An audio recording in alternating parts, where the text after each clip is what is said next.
ಧನುಸು ರಾಶಿ ಧನುಸು ಲಗ್ನದ ಮಹನೀಯರೆಲ್ಲರಿಗೂ ನಮಸ್ಕಾರ. I hope ನೀವೆಲ್ಲ ಚೆನ್ನಾಗಿದ್ದೀರಾ. ನಾನು ಕೂಡ ಚೆನ್ನಾಗಿದ್ದೀನಿ. ಈ ವಿಡಿಯೋದಲ್ಲಿ ನಿಮ್ಮ ಲಗ್ನಕ್ಕೆ ನಿಮ್ಮ ರಾಶಿಗೆ ಮಾರ್ಚ್ ತಿಂಗಳು ಹೇಗಿದೆ ಅಂತ ನೋಡ್ತಾ ಇದ್ದೀವಿ. ಆ್ಯಸ್ ಯೂಶುವಲ್ ಒಂದು ರಾಶಿ ಭವಿಷ್ಯವನ್ನು ನೋಡಬೇಕಾದ್ರೆ ಗ್ರಹಗಳ ಪ್ಲೇಸ್ಮೆಂಟ್ ಬಹಳ ಮುಖ್ಯ ಆಗುತ್ತೆ. ಪ್ರಮುಖವಾಗಿ 2 ಗ್ರಹಗಳ ಮೂಮೆಂಟ್ ನಿಮ್ಮ ಬದುಕಿನಲ್ಲಿ ಮಾರ್ಚ್ ತಿಂಗಳು ಹಲವಾರು ಬದಲಾವಣೆಯನ್ನು ತರ್ತಾ ಇದೆ. ಮೊದಲನೇದಾಗಿ ಮಾರ್ಚ್ 2ನೇ ತಾರೀಕು ನಿಮ್ಮ ಲಾಭಸ್ಥಾನದ ಅಧಿಪತಿ ಮತ್ತು ನಿಮ್ಮ 6ನೇ ಮನೆಯ ಅಧಿಪತಿ ಶುಕ್ರ 4ನೇ ಮನೆಗೆ ಬರ್ತಾ ಇದ್ದಾರೆ. ಮೀನರಾಶಿ, ಶುಕ್ರನಿಗೆ ಉಚ್ಚ ಸ್ಥಾನ, ನಿಮಗೆ ಅದು ಸುಖ ಸ್ಥಾನ. ಇನ್ನು 4ನೇ ಮನೆಯಲ್ಲಿ ಶನಿ ತುಂಬ ದಿನದಿಂದ ಅಲ್ಲೇ ಇದ್ದಾರೆ, ಇನ್ನೂ ಸ್ವಲ್ಪ ದಿನ ಅಲ್ಲೇ ಇರ್ತಾರೆ. ಇಲ್ಲಿ ಶುಕ್ರ ಮತ್ತು ಶನಿಯ ಯುತಿಯಾಯಿತು. ಉಚ್ಚ ಸ್ಥಾನದಲ್ಲಿ ಶುಕ್ರ ಕೂತಿದ್ದಾರೆ. ಲಾಭಸ್ಥಾನದ ಅಧಿಪತಿ ಮಾಳವ್ಯ ಯೋಗ, ಹಲವಾರು ಲಾಭಗಳಿವೆ. ಅದೇ ರೀತಿ ನಿಮ್ಮ ಲಗ್ನದ ಅಧಿಪತಿ ರಾಶಿಯ ಅಧಿಪತಿ ಗುರು ನಿಮ್ಮ 7ನೇ ಮನೆಯಲ್ಲಿ ಮಾರ್ಚ್ 11ನೇ ತಾರೀಕು ನೇರ ಸಂಚಾರವನ್ನು ಮಾಡ್ತಾರೆ. ಇದು ಮತ್ತಷ್ಟು ಬಲ ತಂದುಕೊಡ್ತು ನಿಮಗೆ. ಇನ್ನು ನಿಮ್ಮ ಕರ್ಮಸ್ಥಾನದ ಅಧಿಪತಿ ಮತ್ತು 7ನೇ ಮನೆಯ ಅಧಿಪತಿ 3ನೇ ಮನೆಯಲ್ಲಿ ವಕ್ರ ಸಂಚಾರವನ್ನು ಶುರು ಮಾಡ್ತಾರೆ ಮಾರ್ಚ್ ತಿಂಗಳು. ಇದೇ ದೊಡ್ಡ ತಲೆನೋವು ಮಾರ್ಚ್ ತಿಂಗಳಲ್ಲಿ ಬುಧನ ವಿಚಾರಗಳು. ಇನ್ನು ಅದೇ 3ನೇ ಮನೆಯಲ್ಲಿ ರಾಹು ಕುಜ ಜೊತೆಗೆ ರವಿ 14ನೇ ತಾರೀಕುವರೆಗೂ ಇದ್ದು 14ನೇ ತಾರೀಕು ನಂತರ ಮೀನರಾಶಿಗೆ ಪ್ರವೇಶವನ್ನು ಪಡೀತಾರೆ.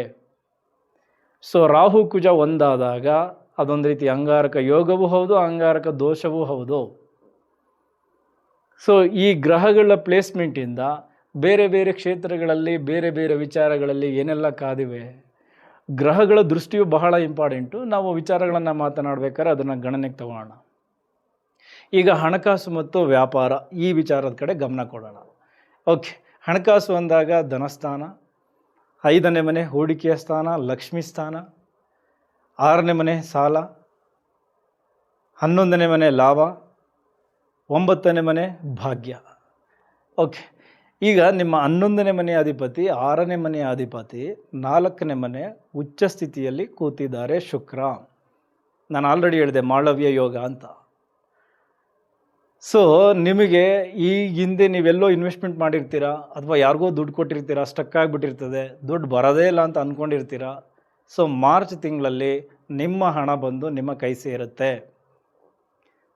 ಎಸ್, ನೀವು ಅದರ ಆಸೆನೇ ಬಿಟ್ಬಿಟ್ಟಿದ್ರಿ, ಅಯ್ಯೋ ಬರಲ್ವೇನೋ ಅಂತ ಅಂದ್ಕೊಂಡಿದ್ರಿ. ಬಟ್ ಅದಕ್ಕೆ ಗ್ರಹಗಳು ಹೇಗೋ ಘಟನೆಗಳನ್ನು ಟ್ರಿಗರ್ ಮಾಡಿ ನಿಮಗೆ ಆ ಹಣ ತಲುಪುವ ಹಾಗೆ ಮಾಡ್ತಾರೆ. ಸೊ ಒಂದಷ್ಟು ಹಣ ನಿಮ್ಮದೇ ಹಣ ಬಂದು ನಿಮ್ಮ ಕೈ ಸೇರುತ್ತೆ. ಓಕೆ, 4ನೇ ಮನೆ ಸುಖಸ್ಥಾನ, ವಾಹನ, ಭೂಮಿ, ತಾಯಿ ಎಲ್ಲ ವಿಚಾರಗಳನ್ನು ನಾವು ನೋಡ್ತೀವಲ್ವಾ. ಸೊ ಹಾಗಾಗಿ ಅಲ್ಲಿ ಉಚ್ಚ ಶುಕ್ರ ಬಂದಿರೋದ್ರಿಂದ ನೀವು ಹೊಸದಾಗಿ ವಾಹನಗಳನ್ನು ಖರೀದಿ ಮಾಡ್ತೀರಾ, ಸೈಟ್ ರಿಜಿಸ್ಟ್ರೇಷನ್ ಮಾಡ್ತೀರಾ, ಫ್ಲ್ಯಾಟ್ ತಗೊಳ್ತೀರಾ, ಮನೆ ತಗೊಳ್ತೀರಾ ಅಥವಾ ಮನೆ ಕಟ್ಟೋದಕ್ಕೆ ಮುಂದಾಗ್ತೀರಾ. ಸೊ ಈ ಥರದ ಶುಭ ವಿಚಾರಗಳು ಮಾರ್ಚ್ ತಿಂಗಳು ಹೆಚ್ಚಾಗ್ತವೆ. ಸೊ ಅದಕ್ಕೆ ಗ್ರಹಗಳ ಸಪೋರ್ಟ್ ತುಂಬ ಚೆನ್ನಾಗಿದೆ. ನಿಮ್ಮ ಜಾತಕದಲ್ಲಿ ಒಳ್ಳೆಯ ದಶಾಭುಕ್ತಿ ನಡೀತಾ ಇದ್ದು ಗ್ರಹಗಳ ಪ್ಲೇಸ್ಮೆಂಟು ಕೂಡ ಚೆನ್ನಾಗಿದ್ದರೆ ಡೆಫಿನೆಟ್ಲಿ ಈ ಒಂದು ಏನು ತಿಂಗಳಲ್ಲಿ ಘಟನೆಗಳು ಟ್ರಿಗರ್ ಆಗ್ತಾ ಇದ್ದಾವೆ ಅದು ನಿಮಗೆ 80 to 90% ಡೆಫಿನೆಟ್ಲಿ ಸಿಗ್ತದೆ.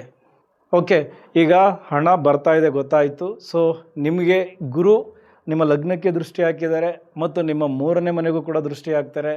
ಅದೇ ರೀತಿ ನಿಮ್ಮ ಲಾಭಸ್ಥಾನಕ್ಕೂ ಕೂಡ ಗುರುವಿನ ದೃಷ್ಟಿ ಇರುತ್ತೆ. ನೇರ ಸಂಚಾರ ಮಾಡ್ತಾ ಇದ್ದಾರೆ. ಹಾಗಾಗಿ ಮನಿ ಫ್ಲೋ ಕಡಿಮೆ ಆಗಲ್ಲ. ಹೇಗಾದರೂ ಒಂದು ರೂಪದಲ್ಲಿ ಹಣ ನಿಮಗೆ ಬಂದು ತಲುಪ್ತಾ ಇರುತ್ತೆ. ನಿಮ್ಮ ಬ್ಯಾಂಕ್ ಬ್ಯಾಲೆನ್ಸು ಕೂಡ ಏರಿಕೆ ಆಗ್ತಾ ಇರುತ್ತೆ.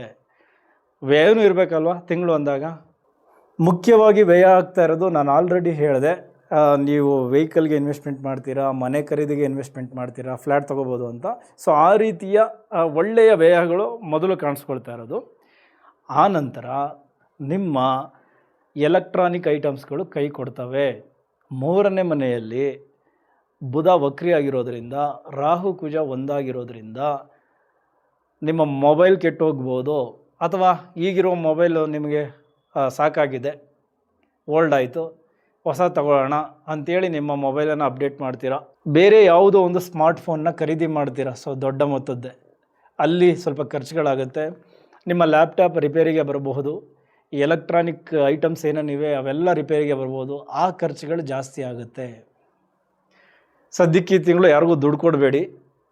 ಮತ್ತೆ ಅದು ವಾಪಸ್ ತಗೊಳ್ಳೋದಕ್ಕೆ ಇದೇ ಥರದ ಗ್ರಹಗಳ ಕಾಂಬಿನೇಷನ್ ಬಂದು ಕಾಯಬೇಕಾಗುತ್ತೆ ಅಲ್ಲಿವರೆಗೂ. ಸೊ ಹಾಗಾಗಿ ಯಾರಿಗೂ ದುಡ್ಡು ಕೊಡೋಕ್ಕೆ ಹೋಗಬೇಡಿ ಈ ಸಂದರ್ಭದಲ್ಲಿ. ಬಂದಿರುವ ದುಡ್ಡನ್ನು ಈ ರೀತಿ ಬಳಸ್ಕೊಳ್ಳಿ. ಓಕೆ, ಈಗ ಹೂಡಿಕೆಯ ಬಗ್ಗೆ ಮಾತಾಡೋಣ. ಯಾಕೆಂದರೆ ಪ್ರತಿ ತಿಂಗಳು ಹೂಡಿಕೆಯಲ್ಲಿ ಗಮನ ಕೊಡಲೇಬೇಕು. ನೋಡಿ, 5ನೇ ಮನೆ ಅಧಿಪತಿ ಹೂಡಿಕೆಗೆ ನೋಡ್ತೀವಿ, ಲಕ್ಷ್ಮೀ ಸ್ಥಾನ. ನಮ್ಮ ಬುದ್ಧಿನೂ ಅಲ್ಲೇ ಖರ್ಚಾಗೋದು. ಓಕೆ, ನಿಮ್ಮ 5ನೇ ಮನೆ ಅಧಿಪತಿ ಕುಜ ಹಾಗೂ ವ್ಯಯಸ್ಥಾನದ ಅಧಿಪತಿ ಕುಜ 3ನೇ ಮನೆಯಲ್ಲಿದ್ದಾರೆ. ಅಲ್ಲಿ ರಾಹು ಜೊತೆಯಾಗಿದ್ದಾರೆ, ಬುಧ ವಕ್ರಿಯಾಗಿದ್ದಾರೆ. ಸೊ ಇದರ ಅರ್ಥ ನೀವು ಈಗ ಶಾರ್ಟ್ ಟರ್ಮ್ ಇನ್ವೆಸ್ಟ್ಮೆಂಟ್ ಕಡೆ ಗಮನ ಕೊಟ್ಟರೆ, ಶಾರ್ಟ್ಕಟ್ ಕಡೆ ಗಮನ ಕೊಟ್ಟರೆ ಡೆಫಿನೆಟ್ಲಿ ಲಾಸ್ ಮಾಡ್ಕೊಳ್ತೀರಾ. ಈ ಇಂಟ್ರಾಡೇ, ಕ್ರಿಪ್ಟೋ ಕರೆನ್ಸಿ ಈ ಥರದ ವಿಚಾರಗಳಲ್ಲಿ ಏನಾದರೂ ಇನ್ವೆಸ್ಟ್ಮೆಂಟ್ ಮಾಡಿ ಹೆಚ್ಚಿನ ಲಾಭ ಗಳಿಸ್ಬೋಣ, ನಾಳೆನೇ ಶ್ರೀಮಂತರಾಗ್ಬೋಣ, ಡಬಲ್ ಮಾಡ್ಬೋಣ, ಈ ಥರದ ಆಲೋಚನೆಗಳಲ್ಲಿ ಇನ್ವೆಸ್ಟ್ಮೆಂಟ್ ಮಾಡಿದ್ರೆ ಬಂದಿರುವ ಹಣವೆಲ್ಲ ಕಳೆದುಕೊಳ್ತೀರಾ. ಬಹಳ ಎಚ್ಚರ. ಸೊ 4ನೇ ಮನೆಯಲ್ಲಿ ಉಚ್ಚ ಶುಕ್ರ ಬಂದು ಕುಂತಿದ್ದಾರೆ, ಶನಿ ಜೊತೆಯಾಗಿದ್ದಾರೆ. ಹಾಗಾಗಿ ಲಾಂಗ್ ಟರ್ಮ್ ಇನ್ವೆಸ್ಟ್ಮೆಂಟ್ ಕಡೆ ಗಮನ ಕೊಡಿ. ಚಿನ್ನ, ಬೆಳ್ಳಿ, ಭೂಮಿ ಮೇಲೆ ಇನ್ವೆಸ್ಟ್ಮೆಂಟ್ ಮಾಡಿ. ಅದು 10 ಪಟ್ಟು ಲಾಭವನ್ನು ಮುಂದಿನ ದಿನಗಳಲ್ಲಿ ಅದು ನಿಮಗೆ ತಂದು ಕೊಡುತ್ತೆ. ಎಸ್, ಮತ್ತೊಂದು ಸರಿ ಹೇಳ್ತಾ ಇದ್ದೀನಿ, ಶಾರ್ಟ್ಕಟ್ ಬೇಡ, ಲಾಂಗ್ ಟರ್ಮ್ ಇನ್ವೆಸ್ಟ್ಮೆಂಟ್ ಬಗ್ಗೆ ಯೋಚನೆ ಮಾಡಿ, ಅದು ನಿಮಗೆ ಲಾಭವನ್ನು ತಂದುಕೊಡುತ್ತೆ. ಓಕೆ, ಈಗ ನಮ್ಮ ಕಂಪನಿ ಓನರ್ಸ್ಗಳ ಬಗ್ಗೆ ಮಾತಾಡೋಣ. ಸೊ ನಿಮಗೆ ದೊಡ್ಡ ತಲೆನೋವಾಗ್ತಾ ಇರೋದು ನಿಮ್ಮ ಎಂಪ್ಲಾಯೀಸ್, ಫ್ಯಾಕ್ಟ್ರಿಗಳಲ್ಲಿ ಕಾರ್ಮಿಕರು. ಏನಕ್ಕೆ ಅಂದರೆ ಅವರ ನಡುವೆ ದೊಡ್ಡ ರಾಜಕೀಯ ನಡೀತಾ ಇದೆ, ಕಿತ್ತಾಟಗಳು ನಡೀತಾ ಇದ್ದಾವೆ. ಸೊ ಅದು ನಿಮಗೆ ದೊಡ್ಡ ತಲೆನೋವಾಗುತ್ತೆ ಮಾರ್ಚ್ ತಿಂಗಳು. ಅದನ್ನು ಸರಿಪಡಿಸೋದೇ ನಿಮ್ಮ ದೊಡ್ಡ ಕೆಲಸ ಆಗಿಬಿಡ್ತದೆ ಕಂಪ್ಲೀಟ್ ಮಾರ್ಚ್ ತಿಂಗಳು. ಕಂಪ್ನಿಗೆ ಹಣದ ಹರಿವು ಏನು ಕಡಿಮೆ ಆಗಲ್ಲ, ಆರ್ಡ್ರುಗಳೇನು ಕಡಿಮೆ ಆಗಲ್ಲ, ಎಲ್ಲವೂ ಚೆನ್ನಾಗಿದೆ. ಆದರೆ ಇದೊಂದೇ ಕಿರಿಕು. ಬಟ್ ಅದ್ರ ಜೊತೆಗೆ ಬುಧ ವಕ್ರಿ ಆಗಿರೋದ್ರಿಂದ ನೀವು ಸ್ವಲ್ಪ ಈ ಮಿಸ್ಕಮ್ಯುನಿಕೇಷನ್ ಮಾಡ್ಕೊಳ್ತೀರಾ ನಿಮ್ಮ ಕ್ಲೈಂಟ್ಸ್ಗಳ ಜೊತೆ. ಸೊ ಹಾಗಾಗಿ ಅದ್ರ ಕಡೆ ಹೆಚ್ಚಿನ ಗಮನ ಕೊಡಿ. ನಿಮ್ಮ ಅಕೌಂಟ್ಸ್ ಕಡೆ ಹೆಚ್ಚಿನ ಗಮನ ಕೊಟ್ಟಿರಿ, ಅಲ್ಲೂ ಕೂಡ ತುಂಬ ಮಿಸ್ಟೇಕ್ ಆಗುತ್ತೆ. ಇಮೇಲ್ ಸೆಂಡ್ ಮಾಡಬೇಕಾದ್ರೆ ಮಿಸ್ಟೇಕ್ ಆಗ್ಬೋದು, ಇನ್ವಾಯ್ಸ್ಗಳಲ್ಲಿ ಮಿಸ್ಟೇಕ್ ಆಗ್ಬೋದು. ಬುಧ ವಕ್ರಿ ಆದಾಗ ಸಾಮಾನ್ಯವಾಗಿ ಆಗುವಂತಹ ತಪ್ಪುಗಳಿವೆ, ನಮ್ಮಿಂದನೇ ಹೆಚ್ಚು ತಪ್ಪುಗಳಾಗುತ್ತೆ. ಅದೇ ರೀತಿ ಹೊಸ ಒಪ್ಪಂದಗಳಿಗೆ ಇದು ಸರಿಯಾದ ಸಮಯ ಅಲ್ಲ. ಆ ಥರದ ಒಪ್ಪಂದಗಳನ್ನು ಮಾಡ್ಕೊಳ್ಳೋಕ್ಕೆ ಹೋಗಬೇಡಿ. ಕ್ಲೈಂಟ್ಸನ್ನು ಸರಿಯಾಗಿ ಹ್ಯಾಂಡ್ಲ್ ಮಾಡಿ, ಬರುವಂತಹ ಆರ್ಡರ್ಗಳನ್ನು ಸರಿಯಾಗಿ ನೋಡಿ, ಮಾಡಿ, ಚೆಕ್ ಮಾಡಿ, ಒಪ್ಕೊಂಡು ನಿಮ್ಮ ಕಂಪನಿಯನ್ನು ಉಳಿಸ್ಕೊಳ್ಳಿ. ಅದೇ ರೀತಿ ಶುಕ್ರ ಉಚ್ಚ ಸ್ಥಾನದಲ್ಲಿ ಕುಂತಿರೋದ್ರಿಂದ ನಿಮ್ಮ ಕಂಪನಿಯನ್ನು ಬ್ರ್ಯಾಂಡಿಂಗ್ ಮಾಡಿಕೊಳ್ಳಿಕ್ಕೆ ಇದು ಅದ್ಭುತವಾದ ಸಮಯ. ಸ್ವಲ್ಪ ಕ್ರಿಯೇಟಿವ್ ಆಗಿ ಕಮರ್ಷಿಯಲ್ ಆ್ಯಂಗಲಲ್ಲಿ ಯೋಚನೆ ಮಾಡಿ ನಿಮ್ಮ ಕಂಪನಿಯನ್ನು ಬ್ರ್ಯಾಂಡಿಂಗ್ ಮಾಡ್ಕೊಳ್ಳಿ, ಬೇಗ ಚೆನ್ನಾಗಿ ರೀಚ್ ಆಗುತ್ತೆ. ಸೊ ಇದಿಷ್ಟು ಹಣಕಾಸು ಮತ್ತು ವ್ಯಾಪಾರಕ್ಕೆ ಸಂಬಂಧಪಟ್ಟಂತಹ ವಿಚಾರ. ಸ್ವಲ್ಪ ಎಚ್ಚರಿಕೆಗಳನ್ನು ತೆಗೆದುಕೊಂಡ್ರೆ ಹಣ ಗಳಿಕೆ ಚೆನ್ನಾಗಿದೆ, ಅದನ್ನು ಸರಿಯಾಗಿ ಬಳಸ್ಕೊಂಡ್ರೆ ಮುಂದಿನ ದಿನಗಳಲ್ಲಿ ಅದು ದುಪ್ಪಟ್ಟು ಲಾಭಗಳಾಗಿ ನಿಮಗೆ ಕೈ ಸೇರುತ್ತೆ. ಸೊ ಎಚ್ಚರಿಕೆ ತೆಗೆದುಕೊಳ್ಳಿ, ನಿಮ್ಮ ಒಳ್ಳೆಯದಕ್ಕೆ ಹೇಳ್ತಾ ಇರೋದು. ಓಕೆ, ಈಗ ನಮ್ಮ ಮತ್ತೊಂದು ಆಸ್ತಿ ಅಂದರೆ ಅದು ನಮ್ಮ ಆರೋಗ್ಯದ ವಿಚಾರ ಹೇಗಿದೆ ನೋಡಿ. ಆರೋಗ್ಯ ಅಂದಾಗ ಲಗ್ನ ಬಹಳ ಇಂಪಾರ್ಟೆಂಟ್. ಅದೇ ರೀತಿ ನಮ್ಮ 6ನೇ ಮನೆ, ನಮ್ಮ 12ನೇ ಮನೆ, 8ನೇ ಮನೆ ಇದು ಕೂಡ ಬಹಳ ಪ್ರಮುಖ ಆಗುತ್ತೆ. ನೋಡಿ, ನಿಮ್ಮ ಲಗ್ನಾಧಿಪತಿ ಯಾರು? ಗುರು ಎಲ್ಲಿದ್ದಾರೆ? 7ನೇ ಮನೆಯಲ್ಲಿದ್ದಾರೆ. ನೇರ ಸಂಚಾರವನ್ನು ಶುರು ಮಾಡಿದ್ದಾರೆ. ಅಲ್ಲಿಂದ ನಿಮ್ಮ ಲಗ್ನಕ್ಕೆ ದೃಷ್ಟಿ ಹಾಕಿರೋದ್ರಿಂದ ನಿಮಗೆ ಈಗ ಹೊಸ ಚೈತನ್ಯ ನಿಮ್ಮ ದೇಹದಲ್ಲಿ, ರೋಗ ನಿರೋಧಕ ಶಕ್ತಿ ಹೆಚ್ಚಾಗ್ತಾ ಇದೆ. ಎಂಥದ್ದೇ ಆರೋಗ್ಯ ಸಮಸ್ಯೆಗಳು ಬಂದರೂ ಅದನ್ನು ಎದುರಿಸುವಂತಹ ಶಕ್ತಿ ಈಗ ನಿಮ್ಮ ದೇಹಕ್ಕೆ ಇದೆ. ಸೊ ಗುರುಗಳ ದೃಷ್ಟಿಯಿಂದ ಆ ಒಂದು ಶಕ್ತಿ ಸಿಕ್ಕಿದೆ. ಆದರೂ 3ನೇ ಮನೆ ನಮ್ಮ ಈ ಕುತ್ತಿಗೆ, ಶೋಲ್ಡ್ರು, ಕೈ ಇದನ್ನು ತಿಳಿಸುತ್ತೆ. ಇದಕ್ಕೆ ಸಂಬಂಧಪಟ್ಟಂತಹ ಬಾಧೆಗಳೇ ಜಾಸ್ತಿ ಆಗುತ್ತೆ. ಕುತ್ತಿಗೆ ನೋವು, ಬೆನ್ನು ನೋವು, ಈ ಬಿದ್ದು ಕೈಕಾಲಿಗೆ ಗಾಯಗಳಾಗೋದು, ಈ ಕೈಕಾಲು ಸೆಳೆತ ಇದೆಲ್ಲವೂ ಜಾಸ್ತಿ ಆಗುತ್ತೆ ಬುಧ ವಕ್ರಿಯಾಗಿರೋದ್ರಿಂದ. ಇನ್ನು 4ನೇ ಮನೆಯಲ್ಲಿ ಶುಕ್ರ ಇರೋದರಿಂದ ಅತಿಯಾದ ಆಸೆ, ಹೊರಗಡೆ ಹೋಗಿ ಏನು ಬೇಕೆಲ್ಲ ತಿಂದ್ಬಿಡ್ತೀರ, ಆ ಥರ ಮಾಡಿಸುತ್ತೆ ಶುಕ್ರ. ಸೊ ಫುಡ್ ಪಾಯ್ಸನ್ ಆಗುತ್ತೆ, ಎದೆ ಉರಿ, ಅದರ ಜೊತೆಗೆ ಗ್ಯಾಸ್ಟ್ರಿಕ್, ಅಸಿಡಿಟಿ ಈ ಥರದ ಸಮಸ್ಯೆಗಳು ಜಾಸ್ತಿ ಆಗುತ್ತೆ. ಹೆಚ್ಚಿನ ಗಮನ ಕೊಡಿ. ಇನ್ನು ಗುರುವಿನ ದೃಷ್ಟಿ ನಿಮ್ಮ ಲಗ್ನದ ಮೇಲೆ ಇರೋದರಿಂದ ಈ ಹಿಂದೆಯಿಂದ ನೀವು ಬಳಲ್ತಾ ಇರುವ ಕಾಯಿಲೆಗಳಿಗೆ ಈಗ ಒಬ್ಬ ಒಳ್ಳೆಯ ಡಾಕ್ಟರ್ ಸಿಗಬಹುದು, ಅಥವಾ ನಿಮ್ಮ ಕಾಯಿಲೆಗೆ ಒಳ್ಳೆ ಮೆಡಿಸಿನ್ ಸಿಗ್ಬೋದು. ಆ ಮೆಡಿಸಿನ್ ತುಂಬ ಚೆನ್ನಾಗಿ ವರ್ಕ್ ಆಗಬಹುದು. ಸೊ ಇದರಿಂದ ಹಂತ ಹಂತವಾಗಿ ಈ ಹಳೆಯ ಕಾಯಿಲೆಗಳೆಲ್ಲ ಗುಣಮುಖ ಆಗುವಂತಹ ಹಂತಕ್ಕೆ ಬಂದು ತಲುಪಬಹುದು. ಸೊ ಓವರಾಲ್ ತುಂಬ ಚೆನ್ನಾಗಿದೆ. ಆದರೆ 3ನೇ ಮನೆಯಲ್ಲಿ ಅಂಗಾರಕ ಯೋಗ ಆಗ್ತಾ ಇರೋದ್ರಿಂದ ಎಲ್ಲರಿಗೂ ಇದನ್ನು ಹೇಳಿದ್ದೀವಿ, ನಿಮಗೂ ಹೇಳ್ತಾ ಇದ್ದೀವಿ, ಬೆಂಕಿಯಿಂದ ದೂರ ಇರಿ, ವಿದ್ಯುತ್ತಿಂದ ದೂರ ಇರಿ.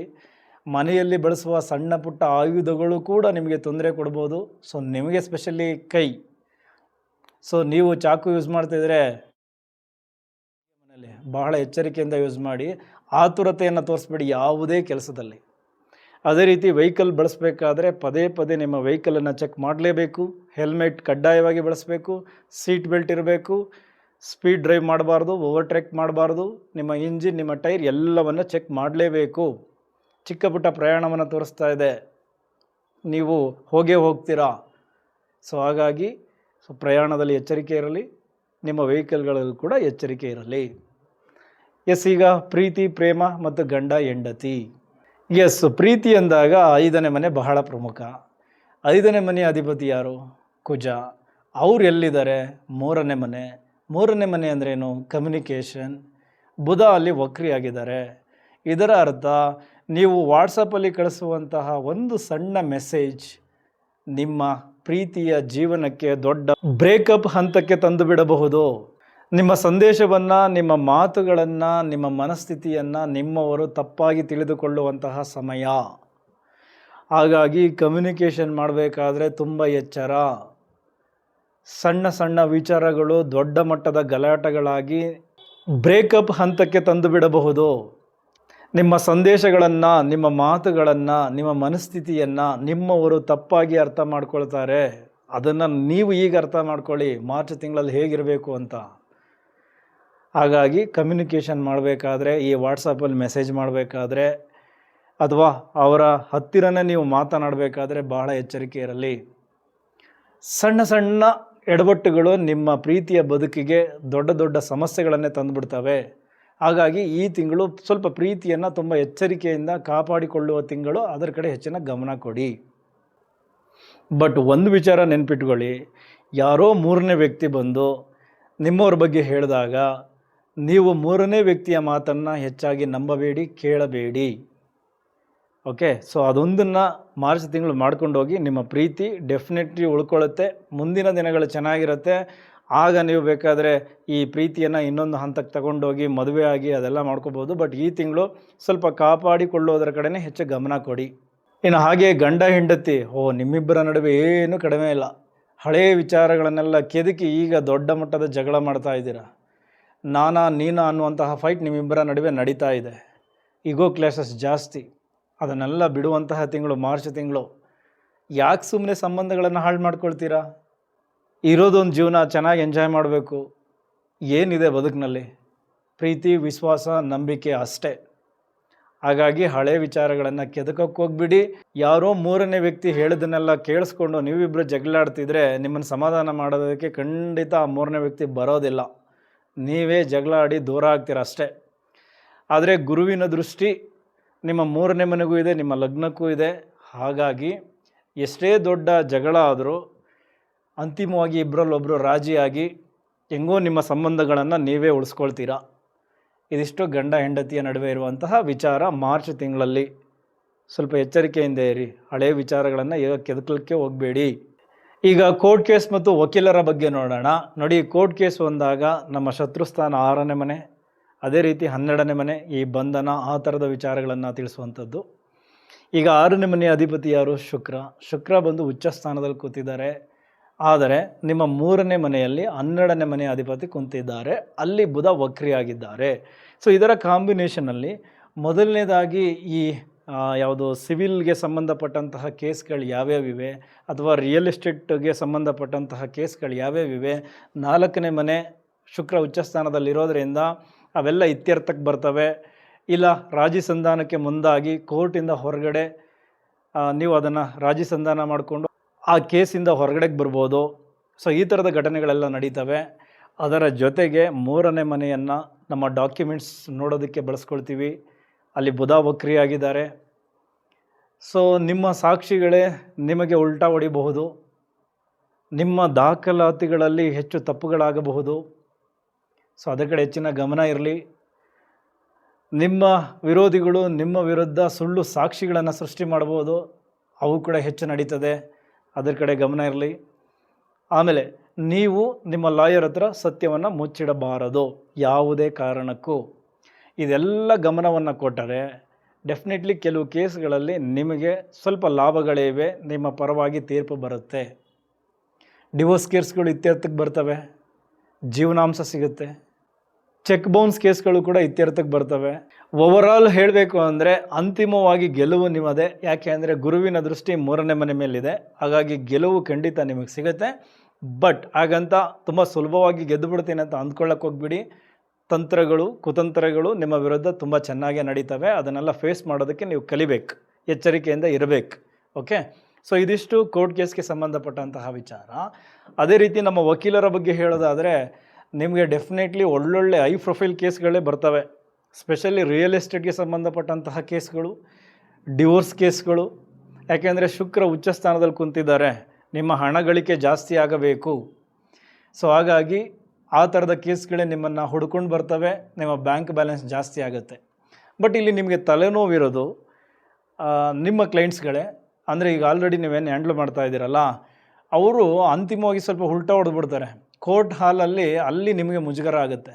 ಅದರ ಜೊತೆಗೆ ನಿಮ್ಮ ಜೂನಿಯರ್ಸ್ಗಳು ಏನು ತಪ್ಪು ಮಾಡ್ತಾರಲ್ಲ, ಅದು ಕೂಡ ನಿಮಗೆ ಮುಜುಗರ ತರುತ್ತೆ. ಯಾಕೆಂದರೆ ವಕ್ರ ಬುಧ ಆ ಥರದ್ದೆಲ್ಲ ತಪ್ಪುಗಳನ್ನು ಮಾಡಿಸ್ಬಿಡ್ತಾರೆ. ಸೊ ಅದ್ರ ಕಡೆ ಹೆಚ್ಚಿನ ಗಮನ ಇರಲಿ.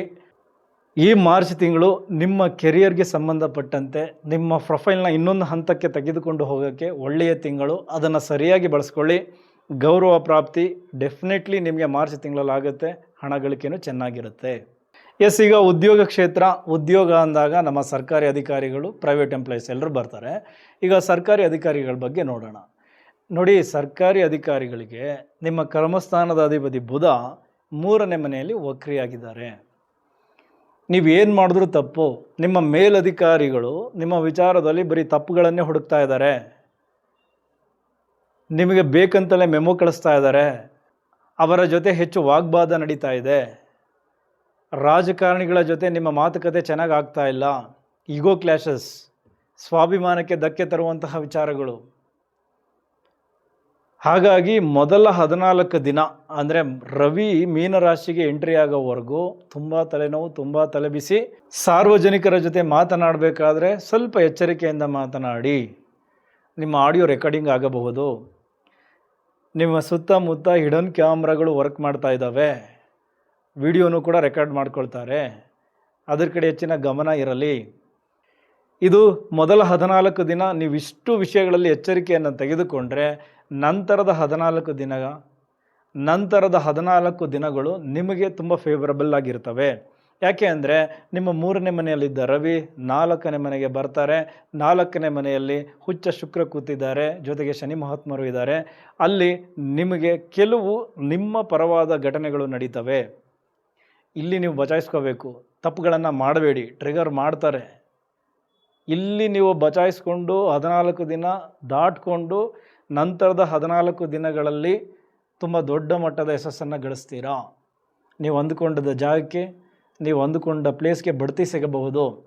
ಸೊ ಅದನ್ನೆಲ್ಲ ಮಿಸ್ ಮಾಡ್ಕೋಬಾರ್ದು. ಅಂದರೆ ಮೊದಲ 14 ದಿನ ತುಂಬ ಎಚ್ಚರಿಕೆಯಿಂದ ಇರಿ. ಎಸ್, ಈಗ ಖಾಸಗಿ employees, specially IT and corporate employees ಯಾರ್ಯಾರಿದ್ದೀರಾ, ನಿಮ್ಮ ದೊಡ್ಡ ಶತ್ರು ಮಾರ್ಚ್ ತಿಂಗಳಲ್ಲಿ ನಿಮ್ಮ ಕಮ್ಯುನಿಕೇಷನ್. ಯಾಕೆ ಹೇಳಿ, ನಿಮ್ಮ ಕರ್ಮಾಧಿಪತಿ ಬುಧ ವಕ್ರಿಯಾಗಿದ್ದಾರೆ. ತುಂಬ ಮಿಸ್ಕಮ್ಯುನಿಕೇಷನ್ ಮಾಡ್ತೀರಾ. ಇಮೇಲಲ್ಲೂ ಕೂಡ ತುಂಬ ತಪ್ಪುಗಳಾಗುತ್ತೆ. ಹಾಗಾಗಿ ನಿಮ್ಮ ಕೆರಿಯರ್ಗೆ ಇದೊಂದು ರೀತಿ ಬ್ಯಾಡ್ ಇಂಪ್ಯಾಕ್ಟ್ ಆಗುವಂತಹ ತಿಂಗಳು. ನಿಮ್ಮ ಕಮ್ಯುನಿಕೇಷನಿಂದ ಬಾಸ್ ಹೇಳುವಂತಹ ವಿಚಾರಗಳನ್ನು ತಪ್ಪು ಅರ್ಥ ಮಾಡಿಕೊಂಡು ತಪ್ಪು ಡೆಲಿವರಿ ಮಾಡ್ತೀರಾ. ಸೊ ಹಾಗಾಗಿ ಎಲ್ಲವನ್ನು ಸೂಕ್ಷ್ಮವಾಗಿ ಗಮನಿಸಿಕೊಂಡು ತುಂಬ ಎಚ್ಚರಿಕೆಗಳನ್ನು ತೆಗೆದುಕೊಂಡು ನಿಮ್ಮ ಪ್ರಾಜೆಕ್ಟ್ ಕಡೆ ಗಮನ ಕೊಡಿ. ಜೊತೆಗೆ ಸಹೋದ್ಯೋಗಿಗಳ ಕಿರಿಕು ಕೂಡ ಜಾಸ್ತಿ ಇದೆ. ನಿಮ್ಮ ಕ್ರೆಡಿಟ್ಸನ್ನು ಅವರು ತೆಗೆದುಕೊಳ್ಳೋದಕ್ಕೆ ಪ್ರಯತ್ನ ಪಡ್ತಾ ಇದ್ದಾರೆ. ಸೊ ಇದೆಲ್ಲ ಮಾರ್ಚ್ ತಿಂಗಳು ನಡೀತದೆ, ತಲೆ ಕೆಡಿಸ್ಕೊಳ್ಳೋಕೆ ಹೋಗಬೇಡಿ. ಮುಂದಿನ ದಿನಗಳು ನಿಮಗೂ ಕೂಡ ಒಳ್ಳೆಯದು ಕಾದಿರುತ್ತೆ. ಆದರೆ ಈಗ ಈ ಗ್ರಹಗಳು ಟ್ರಿಗರ್ ಮಾಡ್ತಾ ಇದ್ದಾವೆ ಅಂತ ನೀವು ಸ್ವಲ್ಪ ಮಾತುಕತೆಗೆ ಮುಂದಾದರೆ ನಿಮ್ಮ ಕೆರಿಯರ್ಗೆ ಅದು ತುಂಬ ಕೆಟ್ಟ ದಿನಗಳಾಗ್ಬಿಡ್ತದೆ. ಸೊ ಹಾಗಾಗಿ ಈಗ ಸದ್ಯಕ್ಕೆ ಯಾರ ಜೊತೆನೂ ಮಾತುಕತೆಗೆ ಹೋಗಬೇಡಿ. ಅವ್ರು ಏನು ಮಾಡ್ಕೊಳ್ತಾರೋ ಅವ್ರು ಮಾಡ್ಕೊಳ್ಳಿ, ನಿಮಗೂ ಗುಡ್ ಟೈಮ್ ಬರುತ್ತೆ, ಆ ಟೈಮಲ್ಲಿ ನೀವು ನೋಡ್ಕೊಳ್ಳೋರಂತೆ. ಈಗ ಸದ್ಯಕ್ಕೆ ಏನು ಬೇಡ. ಈಗೋ ಕ್ಲಾಶಸ್, ಸ್ವಾಭಿಮಾನಕ್ಕೆ ಧಕ್ಕೆ ತರುವಂತಹ ವಿಚಾರಗಳು ತುಂಬ ಎದುರಾಗ್ತವೆ. ಸೊ ತಲೆ ಕೆಡ್ಸ್ಕೊಳಕ್ಕೆ ಹೋಗಬೇಡಿ.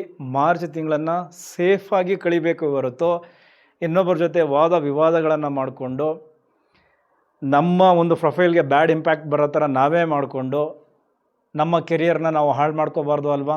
ಸೊ ಹಾಗಾಗಿ ಸ್ವಲ್ಪ ಎಚ್ಚರಿಕೆಯನ್ನು ವಹಿಸಿ ಮಾರ್ಚ್ ತಿಂಗಳು ಸ್ವಲ್ಪ ಸಮಾಧಾನವಾಗಿ ಕಳೀರಿ. ನಿಮ್ಮ ಪ್ರತಿ ಕಮ್ಯುನಿಕೇಷನಲ್ಲೂ ಎಚ್ಚರಿಕೆಗಳನ್ನು ತೆಗೆದುಕೊಳ್ಳಿ. ಅಷ್ಟೇ ಪ್ರೈವೇಟ್ ಎಂಪ್ಲಾಯೀಸ್ ಮಾಡಬೇಕಾಗಿರೋ ವಿಚಾರ. ಅದು ಗಾರ್ಮೆಂಟ್ಸಿಂದ ಹಿಡಿದು ದೊಡ್ಡ ದೊಡ್ಡ ಕಂಪ್ನಿಗಳಲ್ಲಿ ಕೆಲಸ ಮಾಡೋರು ಕೂಡ ಇದನ್ನು ಗಮನ ಹರಿಸಿ. ಓಕೆ, ಈಗ ನಮ್ಮ ಶಿಕ್ಷಣ ಕ್ಷೇತ್ರ. ಶಿಕ್ಷಣ ಅಂದಾಗ ಅಲ್ಲಿ ನಮ್ಮ ಟೀಚರ್ಸ್ ಇದ್ದಾರೆ, ನಮ್ಮ ಸ್ಟೂಡೆಂಟ್ಸ್ ಇದ್ದಾರೆ. ನೋಡಿ, ಲಗ್ನಕ್ಕೆ ಜ್ಞಾನಕಾರಕ ಗುರುವಿನ ದೃಷ್ಟಿ ಬೀಳ್ತಾ ಇರೋದರಿಂದ, ಅವರು ನೇರ ಸಂಚಾರವನ್ನು ಶುರು ಮಾಡಿರೋದ್ರಿಂದ ಡೆಫಿನೆಟ್ಲಿ ನಿಮಗೆ ಗೌರವ ಪ್ರಾಪ್ತಿ. ಅದು ಆಡಳಿತ ಮಂಡಳಿಯಿಂದ ಹಿಡಿದು ವಿದ್ಯಾರ್ಥಿಗಳು ಕೂಡ ಹೆಚ್ಚು ನಿಮಗೆ ಗೌರವವನ್ನು ಕೊಡ್ತಾರೆ. ನಿಮ್ಮ ಸಂಬಳವೂ ಮುಂದೆ ಜಾಸ್ತಿ ಆಗುತ್ತೆ, ಪೋಸ್ಟಿಂಗು ಚೇಂಜ್ ಆಗುತ್ತೆ ನಿಮ್ಮ ಎಫರ್ಟ್ಗೆ ತಕ್ಕಂತೆ. ಆದರೆ ಬುಧ ಇಲ್ಲಿ ವಕ್ರಿಯಾಗಿದ್ದಾರೆ. ಸೊ ನೀವು ಕೂಡ ಎಲ್ಲಿ ಗಮನ ಕೊಡಬೇಕು, ಮಕ್ಕಳ ಒಂದು ಕ್ವಶನ್ ಪೇಪರನ್ನು ನೀವು ಕರೆಕ್ಷನ್ ಮಾಡಬೇಕಾದ್ರೆ ನೀವೇ ಸ್ವಲ್ಪ ತಪ್ಪು ಮಾಡಿಬಿಡ್ತೀರಾ. ಸ್ಪೆಷಲಿ ಬುಧ ಗಣಿತಕಾರಕ, ಮಾರ್ಕ್ಸ್ ಕೌಂಟ್ ಮಾಡೋದ್ರಲ್ಲೇ ತುಂಬ ತಪ್ಪುಗಳಾಗುತ್ತೆ. ಅದ್ರ ಕಡೆ ಹೆಚ್ಚಿನ ಗಮನ ಕೊಡಿ. ನೀವು 1-2 ಮಾರ್ಕ್ಸ್ ಕೊಟ್ಟರು ಪಾಪ ಅದು ವಿದ್ಯಾರ್ಥಿಗಳ ಭವಿಷ್ಯ ಕಡಿಮೆ ಆಗಬಾರ್ದು. ಒಂದೊಂದು ಮಾರ್ಕ್ಸಲ್ಲೂ ಕೂಡ ಫೇಲ್ ಆಗುವಂತಹ ಸ್ಟೂಡೆಂಟ್ಸ್ ಇದ್ದಾರೆ. ಸೊ ಅದರಿಂದ ಅದ್ರ ಕಡೆ ಹೆಚ್ಚಿನ ಗಮನ ಕೊಡಿ. ಇದು primary, high school, degree, master degree, so ಎಲ್ಲ ಟೀಚರ್ಸ್ಗೂ ಅನ್ವಯಿಸುತ್ತೆ. ಮಿಸ್ಕಮ್ಯುನಿಕೇಷನ್ಗಳು ಜಾಸ್ತಿ ಆಗುತ್ತೆ, ನಿಮ್ಮಿಂದನೇ ಹಲವಾರು ತಪ್ಪುಗಳಾಗುತ್ತೆ. ಅದ್ರ ಕಡೆ ಹೆಚ್ಚಿನ ಗಮನ ಕೊಟ್ಟರೆ ಉಳಿದೆಲ್ಲವೂ ಅಂದರೆ ಗೌರವ ಪ್ರಾಪ್ತಿ, ಸಂಬಳ ಜಾಸ್ತಿ ಆಗೋದು, ಪೋಸ್ಟಿಂಗ್ ಚೇಂಜ್ ಆಗೋದು ಎಲ್ಲರಿಗೂ ಇರುತ್ತೆ. ಇನ್ನು ನಮ್ಮ ಸ್ಟೂಡೆಂಟ್ಸ್ ನೋಡಿ, ಸ್ಟೂಡೆಂಟ್ಸ್ಗಳಿಗೆ ಈಗ ಮೆಮೊರಿ ಪವರ್ ತುಂಬ ಚೆನ್ನಾಗಾಗಿದೆ. ಯಾಕೆಂದರೆ ಗುರುವಿನ ದೃಷ್ಟಿ ಬಿದ್ದಿದೆಯಲ್ಲ, ಡೆಫಿನೆಟ್ಲಿ ಮೆಮೊರಿ ಪವರ್ ಚೆನ್ನಾಗಾಗಿದೆ. ಪರೀಕ್ಷೆಯನ್ನು ಕೂಡ ಚೆನ್ನಾಗಿ ಎದುರಿಸ್ತೀರಾ. ಆದರೆ ಈ 3ನೇ ಮನೆಯಲ್ಲಿ ಬುಧ ವಕ್ರಿಯಾಗಿದ್ದಾರೆ, ಅದರ ಜೊತೆಗೆ ಅಲ್ಲಿ ಅಂಗಾರಕ ದೋಷ ಕೂಡ ಕ್ರಿಯೇಟ್ ಆಗಿದೆ. ಸ್ವಲ್ಪ ಆತುರ ಮಾಡಿಬಿಡ್ತೀರಾ ಎಕ್ಸಾಮ್ ಬರೀಬೇಕಾದ್ರೆ. ಈ ಎಕ್ಸಾಮ್ ಟೈಮಲ್ಲಿ ಯಾರಾದರೂ ಬೇಗ ಆನ್ಸರ್ ಶೀಟ್ ಕೊಟ್ಟು ಹೋಗ್ತಾರೆ ಅಂದರೆ ಅದರಲ್ಲಿ ಧನುಸು ರಾಶಿಯವರೇ ತುಂಬ ಜನ ಜಾಸ್ತಿ ಇರ್ತಾರೆ. ಹಾಗಾಗಿ ಸ್ವಲ್ಪ ತಾಳ್ಮೆ ಇರಲಿ. ಗೊತ್ತಿರುವ ಉತ್ತರಗಳನ್ನು ಸರಿಯಾದ ಪ್ರಶ್ನೆಗೆ ಆ ಪ್ರಶ್ನೆಗೆ ಬೇಕಾದ ಉತ್ತರ ಬರೆಯದೆ ಬೇರೆ ಬೇರೆ ಉತ್ತರಗಳನ್ನು ಬರೆದು ಸುಮ್ಮನೆ ಮಾರ್ಕ್ಸ್ ಕಳ್ಕೊಳ್ತೀರಾ. ಬರೀ ಅರ್ಜೆಂಟ್ ಮಾಡಿ ಪ್ರಶ್ನೆಯನ್ನು ನಿಧಾನವಾಗಿ ಓದ್ಕೊಳ್ಳಿ. ಸ್ವಲ್ಪ ನಿಧಾನ ಆದರೂ ಪರವಾಗಿಲ್ಲ. ಸ್ಪೆಲ್ಲಿಂಗ್ಗಳು ಮಿಸ್ಟೇಕ್ ಆಗ್ಬೋದು. ಸ್ಪೆಷಲಿ ಮ್ಯಾಥ್ಸು ಮತ್ತು ವಿಜ್ಞಾನ ಈ ವಿಚಾರದಲ್ಲಿ ತುಂಬ ಎಚ್ಚರಿಕೆಗಳನ್ನು ತೆಗೆದುಕೊಳ್ಳಿ. ನಿಮಗೆ ಗೊತ್ತಿರುವ ಉತ್ತರಗಳನ್ನೇ ತಪ್ಪಾಗಿ ಬರೆದುಬಿಡ್ತೀರಾ. ಓಕೆ, ಸೊ ಅಲ್ಲಿ ಸ್ಟೂಡೆಂಟ್ಸ್ ಎಚ್ಚರಿಕೆಯನ್ನು ತೆಗೆದುಕೊಳ್ಳಿ. ಉಳಿದಂತೆ degree and master degree, PhD ಮಾಡೋರಿಗೂ ಕೂಡ ಈಗ ತುಂಬ ಒಳ್ಳೆಯ ಸಮಯ.